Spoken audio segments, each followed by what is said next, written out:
Ever since Final Fantasy XIII was announced, we didn't know a whole lot about it, and as much fun as it is to freeze-frame trailers all day, the demo has finally hit the IGN offices. This is the first time we've played the game, and it is, in a word, incredible. The demo takes place in two parts. One segment follows Lightning and Sazh as they try to rescue prisoners from a government train, and the second follows Snow and his merry band of rebels. It's a diverse demo with even a few boss fights thrown in for good measure. The first thing you notice is how gorgeous this game is. The character models are insanely detailed. Square Enix really nailed the hair and clothing, and the line between the pre-rendered cutscenes and real-time footage is starting to blur. It's also nice to see that the same amount of attention is given to side characters and NPCs. It's not like all the effort was blown on the main cast. This gets even crazier when you realize that this code is actually from last year.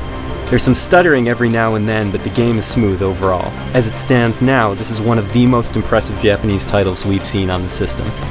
Gameplay-wise, this is the evolution of the active time battle system. There's a time gauge that has 3 parts to it. Each action you choose depletes one of those parts. More powerful spells can deplete all 3. The cool thing is that you can queue up multiple moves and then press the triangle button to execute them. It's kind of like a real-time version of the VAT system from Fallout 3. It makes the experience more dynamic and fast-paced. You can hit guys up in the air and continue the combo while you're airborne. I can only imagine the potential when you have more moves at your disposal.